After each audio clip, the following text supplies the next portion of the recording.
All right. So you can take a look at this first. Yeah.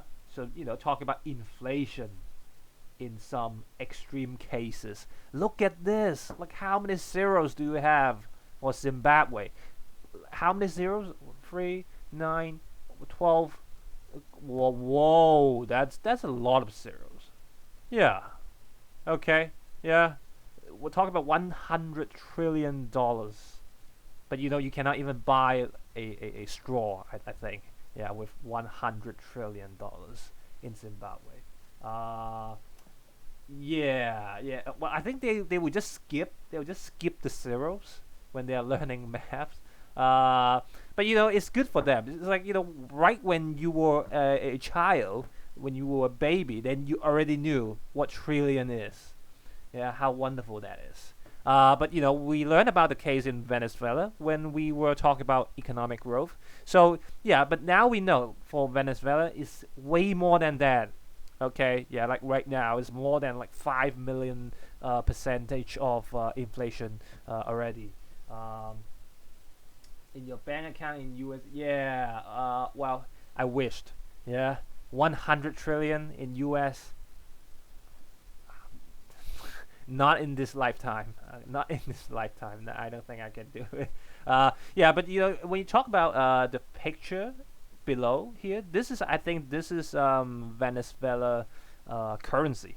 So with this amount of Venezuela currency, you will get $1 of US dollar, which is pretty ironic. Yeah, so imagine you just have to go out and buy yourself a bottle of water, and you just have to bring yourself a suitcase.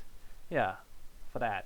I think it happened as well. Yeah, when we talk about hyperinflation, that is when the inflation rate is so high.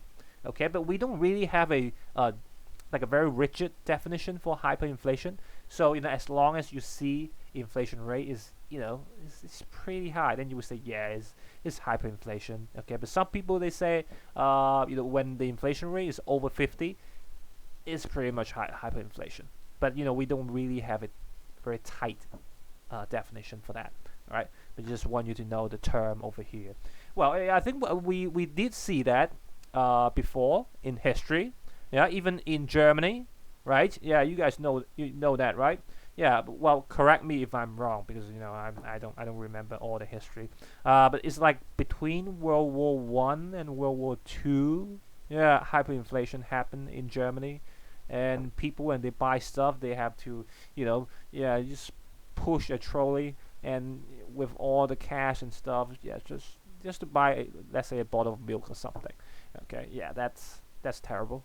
Okay, yeah, but in different countries you see different reasons why they have such a high inflation rate. Okay, so now we'll focus on consequences. Like in terms of consequences, we see some personal consequences, and to other people, to different people, you will have some other consequences. Okay, so here I'm just going to quickly show you the idea behind inflation. Well, I'm pretty sure you know it by now. Okay, but I'm just going to quickly show you. Okay, so basically inflation, if you want to talk about inflation, it's just about the erosion of value that you have within the money. Okay, all right, yeah. And here I want you guys to highlight this one here. Purchasing power. It's always about purchasing power. If your purchasing power is decreasing, possibly it's because of inflation. Okay, so now when you look at this very simple idea right here. Okay, let's say you are holding $1 and we have inflation, and let's say 5% each year. Okay, so you are holding that $1 and you stand still for a year.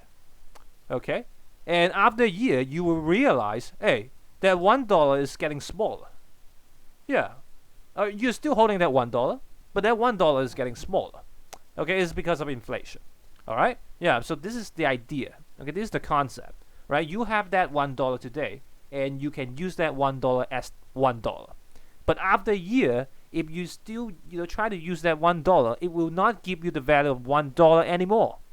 Yeah, because if we just assume inflation rate is 5% each year, then after a year, look, that $1 only has a value of 95 cents. Yeah, does it make sense? Okay, and then after a year, it erodes even more. Okay, so that's inflation. Yeah, so that's the idea of inflation. Isn't there an index called purchasing power parity? Or yeah, that is it. That is it. Well, sometimes people they call that Bergonomics. Yeah, Bergonomics. Yeah, I don't know if you guys have heard of that. But some economists they just use Big Mac meal as a benchmark to see how much people's purchasing power changing along different years. But we'll talk about that in IB. Okay, this is not including in GCSE, but good one over there. All right. Yeah, we have different methods to see price level and stuff. Okay, but we just need to know CPI and the basic concept itself. But if you are interested, you can go ahead and do some research on Bergonomics. Okay, yeah, just type that on Google and you will find something interesting. Yeah, all right. So, does it make sense to you? Yeah, the dollar is getting smaller and smaller when you have inflation. Cool. Yeah. Okay. All right. Yeah. So if we just apply that idea into a scenario like this, so let's say you have an income of $10 in year one, and if you are trying to buy apples, okay, and let's say apple in year one is $1 each, so you can buy 10 apples, right? Yeah. But assuming your income is not changing after a year, you are still earning $10. But because of inflation, let's say the inflation in the next year, now the apples they become $2 each. So with the same amount of income, you can only buy 5 apples in the next year. So you see, yeah, how inflation is affecting you. Yeah, it's all about your purchasing power, and here we need to learn some terms. All right, we need to learn some terminologies. Okay, so when you talk about nominal income, so basically it's just the facial value of your income. So when you're earning $10, the $10 that is your nominal income. You're earning, so that's the number that you're earning. Facial value. It doesn't mean much.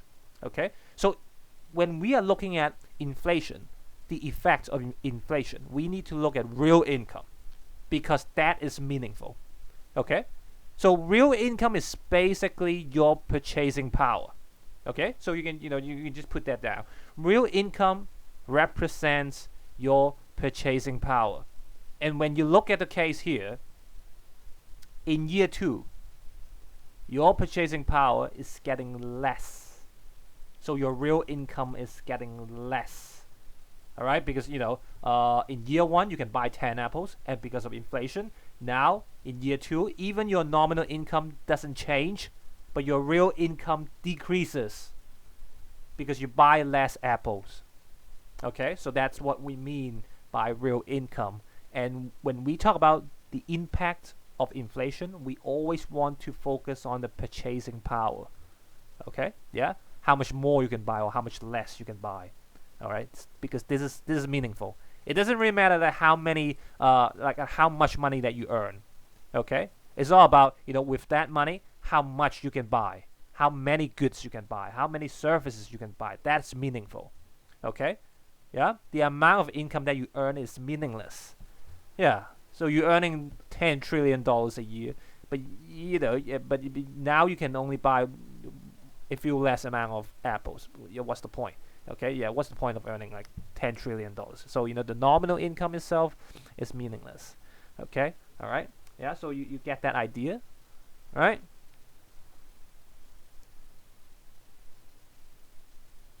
Yeah, okay. So, with that being said, look, you can only solve the problem of inflation when your nominal income is increasing. In this case, let's say it is increasing to 20. Okay, so if your nominal income can follow the inflation, then you'll be fine. But if your nominal income is staying the same, like this case, then you'll be worse off So that's your consequence. I mean, that's the consequence to you as a person, okay, as a consumer, as a worker. Okay, all right. Yeah, so it depends on different scenarios. Sometimes you will get the benefits, and sometimes you will lose. It depends on the scenarios. Okay, all right. Yeah, you get that idea. Yeah. So let's say if you're earning 30 in the second year, then you will gain, right? Yeah, because yeah, your increase in income is faster than the increase in inflation, and that's how you get that idea. It depends on situations. Okay, all right. Any questions so far for the idea here? Does it make sense to you? It's more important that you understand the terminologies. Okay, because from the quiz that the other class did, they always missed out the terminologies, and for that they missed out so many different potential points. So when you're working on your quiz, always put the terminologies. When you see what you have to answer, always use terminologies, okay, which will give you some more marks. Okay, all right, yeah. So purchasing power, nominal income, real income. Yeah. So real income is a number. Well, you can say real income. Well, in this case, so it's income in apples. Yeah, does it make sense to you? Yeah. Well, you can apply it in different in different cases. Like real income is just income in iPhone. Real income is just income in oranges. Yeah, etc. etc. Okay. Yeah. You can see some comparison from the real income. But as long as you can see the purchasing power, then that's your real income. Okay, it's all about purchasing power. Is an object instead of money. Well, you can say so, Julian. Okay, because you see here, when you talk about real income, once again, you want to focus on purchasing power.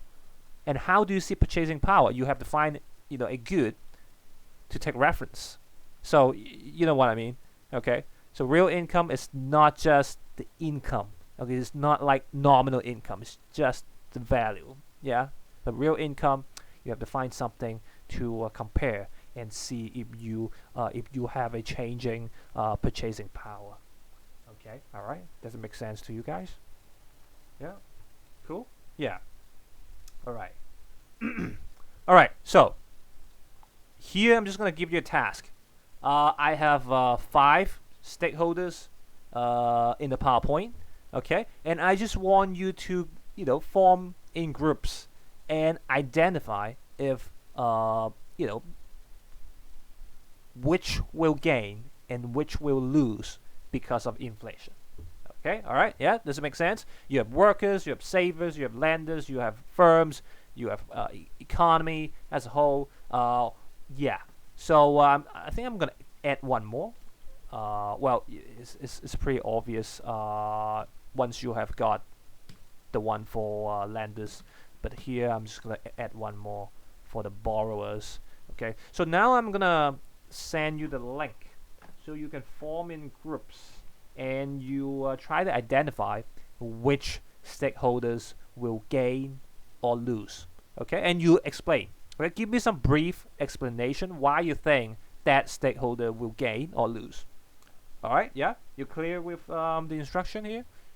Yeah. So yeah, and I'll also copy this page into the Jamboard so that you can just look at the question from there.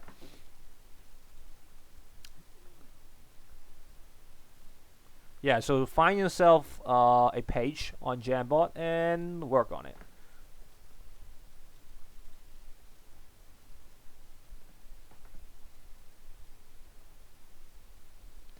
Yeah, so here I want you, when you're thinking which one will gain or lose, I want you to think about the purchasing power. Okay? Alright? Yeah, purchasing power, that concept.